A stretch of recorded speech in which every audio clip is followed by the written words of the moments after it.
Welcome welcome welcome. एक बार फिर से आप लोगों का स्वागत है आपके अपने show Dan and English words gimmick episode 40 में। चले नया दिन और आज का सिचुएशन ये रहा। Hello, my dear friend. Most welcome in our Dan and English Words Gimmick Show. Today's plot is Sohan is Ram's alter ego and both live in close proximity. Unfortunately, one day they both indulge in altercation. The reason of feud was Ram's prevarication and not eulogizing Sohan's deed before August gathering. चलिए आज का ये situation दो दोस्त पे आधारित और इसमें जो भी वर्ड हम यूज किए हैं चलिए उसका शुरुआत करते हैं एक्सप्लेनेशन विथ एग्जांपल। तो आज का पहला वर्ड ये रहा अल्टर ईगो। देखिए ए के नीचे लकीर है, इसका मतलब ए पे सॉफ्ट होके बोलेंगे और ए के आगे दो बिंदी है, इसका मतलब आ हो गया। टी ई उल्टा जब लिखा रहता है तो अ होता है और उससे चिपक एक लकीर देखिए है वो हो गया र। और यहाँ पे आई के ऊपर जो लकीर है जिसका मतलब आई पे जोड़ देना होगा, ओ यू मीन्स होता है औ, मीन्स होगा alter ego. That is a non a close friend but of opposite nature. दोस्त तो है, बहुत गहरा दोस्त है, लेकिन स्वभाव जो है वो बिल्कुल अलग। उसको जब हम बोलते हैं तो उसी को बोलते हैं अल्टर ईगो। जैसे पहला एग्जांपल देखिए, he is alter ego we go everywhere together. हम दोनों दोस्त हैं, बचपन से ही दोस्त है, हम दोनों आदमी साथ ही जाते हैं। जब वे बोलेंगे तो वह दोस्त है और हम दोनों साथ जाते हैं, उसको ही बोलेंगे he is alter ego we go everywhere together. Second example देखिए, her personality was dented by none other than her alter ego. मान लीजिए उसका पर्सनैलिटी जो है, उसका जो पर्सनैलिटी था उसको डेंट कर दिया गया, मैंने कम कर दिया गया और किसी के द्वारा नहीं बल्कि वो आपका क्लोज फ्रेंड ही था, उसके द्वारा ही किया गया। And third example of this noun, Ram and Mohan are alter ego but join different political party. जैसे आप जानते हैं कि राम एंड मोहन दोनों बहुत ही क्लोज फ्रेंड है, अपोजिट नेचर का भी है, इसलिए दोनों डिफरेंट पॉलिटिकल पार्टी ज्वाइन कर लिए। जब वो बड़े हुए तब वो पॉलिटिकल पार्टी में चले गए, तो लेकिन डिफरेंट में चले गए क्योंकि दोस्त तो है लेकिन विचारधारा अलग है। इसलिए उसको जब हम बोलेंगे अल्टर ईगो, इसको इस ढंग से यूज कीजिए। और आज का सेकंड वर्ड ये रहा, that is in close proximity. देखिए ए के आगे लकीर है, इसका मतलब आ हो गया, और एस के ऊपर लकीर है, इसका मतलब एस पे जोड़ देना होगा। तो देखिए क्या पढ़ेंगे, प्रॉक्सिमिटी।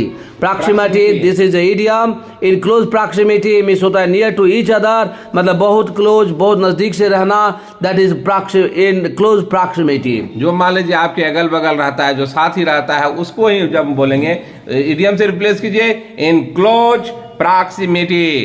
पहला एग्जांपल देखिए, from the outset I have been living in close proximity of Satyam.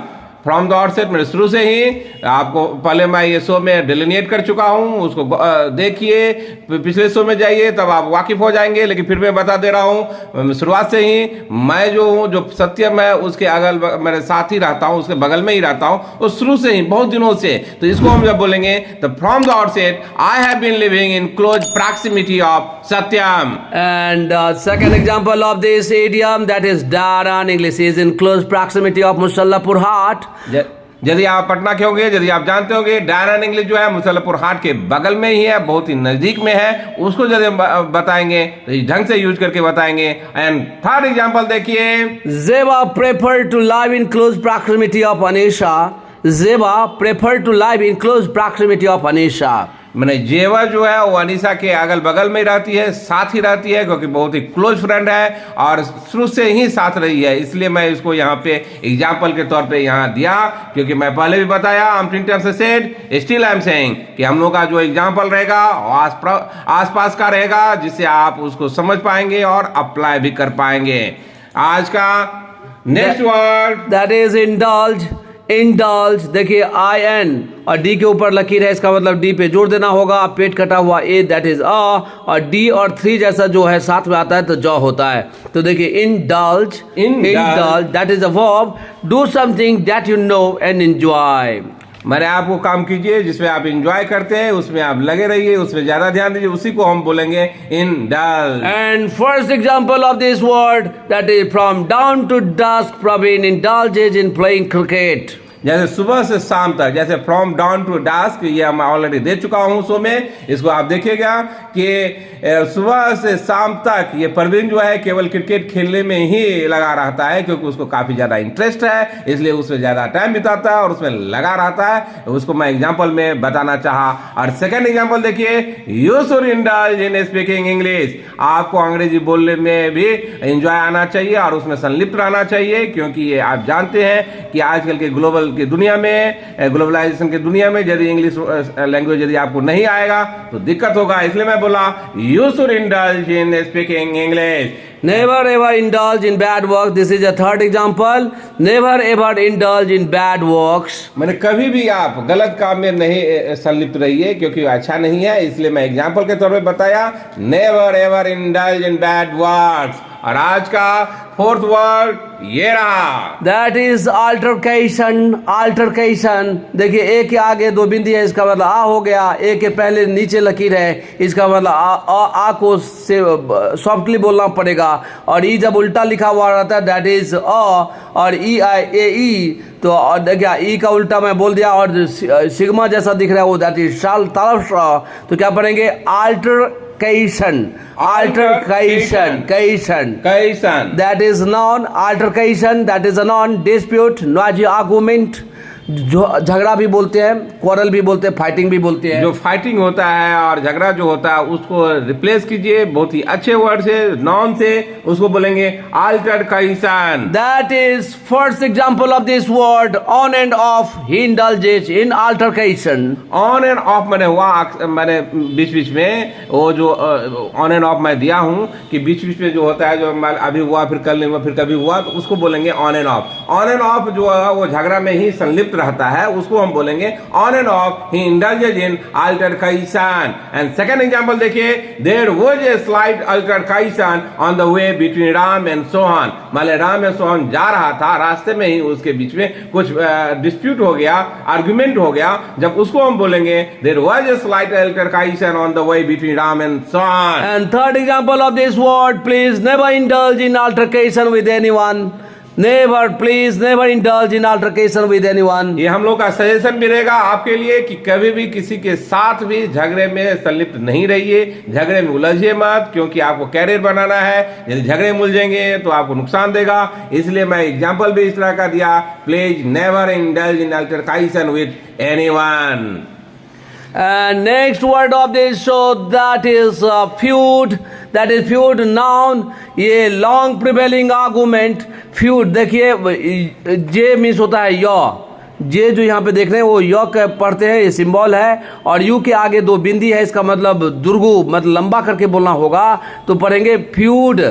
Feud that is a non, इसका मतलब लॉन्ग प्रिवेलिंग आर्गुमेंट। मान लीजिए झगड़ा जो है मैंने सभी दिनों से जो चलते आ रहा है, ये नहीं कि अभी नया नहीं हुआ, बहुत दिनों से पुराना झगड़ा जो चलते रहता है, उसी को हम बोलेंगे लॉन्ग प्रिवेलिंग आर्गुमेंट। उसको रिप्लेस कीजिए फ्यूड से।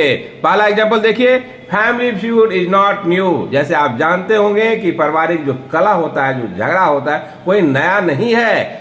सेकंड एग्जांपल देखिए, Pakistan indulges in feud with India since its inception. जैसे आप जानते हैं कि जब से पाकिस्तान पैदा ही लिया, जब से पाकिस्तान का जन्म ही हुआ, तब से वो इंडिया के प्रति वो झगड़ा, केवल इंडिया से झगड़ा ही करते रहता है और वो आर्गुमेंट में ही संलिप्त रहता है। इसलिए मैं एग्जांपल भी ऐसे ही दिया। एंड थर्ड एग्जांपल देखिए, land is cause of feud between India and China.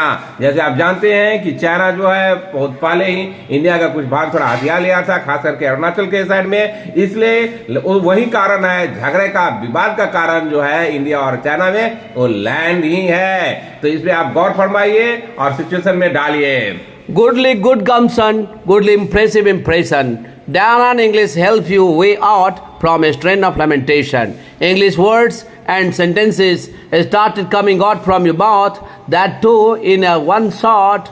Quantum leap, no hold barred positive thought. More than that you can get. No sooner did you be the part of Diana English. Please. चलिए आज का sixth word ये रहा, that is प्रीवेरिकेशन। देखिए PRI, pre VE, ई जब E means ए और ई जब उल्टा लिखा हुआ था दैट इज के ऊपर लकीर है, इसका मतलब क पे जोड़ देना होगा EIAE। तो आज सिग्मा जैसा जो है वो तालब श होता है। देखिए प्रीवेरिकेशन, प्रीवेरिकेशन दैट इज अ नॉन। इसका मतलब होता है avoiding telling truth, avoiding telling truth. मतलब जो सच्चाई है वो नहीं बोलेगा, मतलब झूठ ही बोलेगा, उसी को जब हम बोलेंगे प्रीवेरिकेशन बोलेंगे। पहला एग्जांपल देखिए, most of people are in habit of prevarication, मैंने ज्यादातर आदमी जो है वो झूठ बोलने के ही आदी है, सच्चाई बोलने के आदी नहीं है। इसलिए मैं बोला most of people are in habit of prevarication. And second example of this noun, due to their lie and prevarication they lost election. आप देखते होंगे कुछ कुछ नेता ऐसे होते हैं, केवल आप झूठ ही देगा, केवल झूठ का ही पुलिंदा बानेगा और कभी सच्चाई नहीं बोलेगा, जो कमिटमेंट दिया वो फुलफिल नहीं करेगा। तो मैं ये एग्जांपल में दिया कि उसका हार का कारण जो था उसका झूठ और जो सच्चाई नहीं बोलने का आदत, वही उसका झगड़ा इलेक्शन लॉस करने का कारण बना। एंड थर्ड एग्जांपल देखिए, that is his statement was harsh but no prevarication, his statement was harsh but no prevarication. देखिए मान लीजिए कोई वक्तव्य दिया, वो वक्तव्य सही नहीं था, मैंने हार्श था, कठोर था, लेकिन गलत नहीं था, मैंने सच्चाई था। इसलिए मैं बोला his statement was harsh but no prevarication. और आज का सेवंथ वर्ड ये रहा, दैट इज इयोलाजाइज, इयोलाजाइज। देखिए जे जब लिखा हुआ रहता है तो यू पढ़ते हैं, यू के आगे दो बिंदी है, इसका मतलब ऊ, तो क्या जे के ऊपर लकीर है, इसका मतलब जे पे जोर देना होगा, मतलब यू पे जोर देना होगा। और ये डी और 3 जैसा जो है वो ज होता है, ए आई होता है, और जेड जो है ज मीन्स टंग को पीछे दांत, नीचे वाले दांत के पीछे चिपका के घर्षण के साथ निकालेंगे तो हवा निकालेंगे, that is eulogize, eulogize. This is a verb, praise someone in their speech और राइटिंग, मतलब बड़ाई करना। मान लीजिए कोई भाषण दे रहा हो या कोई लिख रहा है, तो उसके राइटिंग में किसी दूसरे के बारे में बहुत ही बड़ाई किया है, उसी को जब हम बोलेंगे, उसी को बोलेंगे इयोलाजाइज। पहला एग्जांपल देखिए, PM Modi eulogized the contribution of past government in his speech। जैसे आप जानते हैं कि पीएम मोदी जी जो है वो पुराने गवर्नमेंट का भी कंट्रीब्यूशन को कभी नजरअंदाज नहीं किए, उनको भी बहुत बड़ाई करते हैं। खास करके जब वो लाल किले से भी जब वो 15 अगस्त में जो भाषण देते हैं उसमें भी बहुत बड़ाई करते हैं। इसलिए बोला PM Modi eulogized the contribution of past government in his speech। And second example of this verb, even opposition leaders every now and then eulogizing former Prime Minister Atal Bihari Vajpayee। जैसे आप भी जानते हैं, हम लोग भी उनके fan हैं, सब भी समर्थक हैं अटल बिहारी वाजपेयी जी के, क्योंकि बोलने का अंदाज भी बिल्कुल अलग था। और यहाँ तक कि अपोजिशन का जो लीडर था, जो उनका विपक्षी नेता था, जो बड़े नेता था, वो भी उनके बड़ाई करने से रुकते नहीं थे। इसलिए मैं बोला, ऐसा एग्जाम्पल दिया। एंड थर्ड एग्जाम्पल देखिए, Modi government is utilized by all Indian for removing article 370। जैसे आप जानते हैं कि जब मोदी गवर्नमेंट ने ये एक्शन लिया, जब आर्टिकल 370 को हटाया जम्मू कश्मीर से, तो पूरे इंडिया में उनको बहुत ही प्रशंसा किया गया, पूरे वर्ल्ड तो नहीं, पूरे इंडिया पूरा अप्रिशिएट किया। इसलिए मैं बोला Modi government is utilized by all Indian for removing article 370। Seeing a constant stream of affection, a spontaneous flowing enthusiasm, and an unalloyed positive zest, even self-satisfied Daniel and Anil couldn't thwart themselves from saying you preponderance amount of thanks to you all for being with us, for following us, for becoming an ardent follower of Diana English and its content. If you like it, please subscribe it and convey this message about this show to your kith and kin in relatives। चलिए आज का 8 word ये रहा, that is August. This is adjective. देखिए सी उल्टा लिखा हुआ है, दैट इज ओ करके पढ़ते हैं, august. This is adject, august this is adjective. इसका मतलब होता है having great respect in society.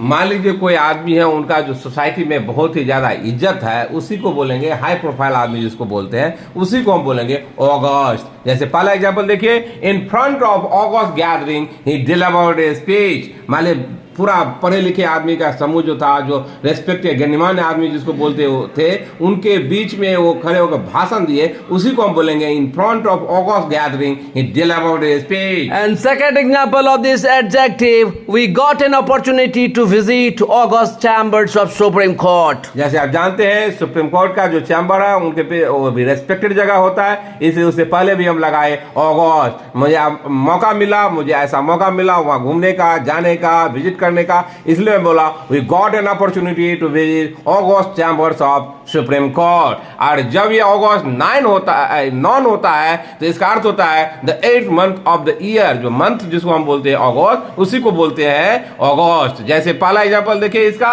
Independence day is celebrated in the month of अगस्त। जैसे आप जानते हैं कि इंडिपेंडेंस डे, स्वतंत्रता दिवस, इंडिया में अगस्त के महीने में ही मनाया जाता है। And next word of this show, that is gathering. Gathering, G के ऊपर लकीर है, इसका मतलब जी पे जोड़ देना होगा।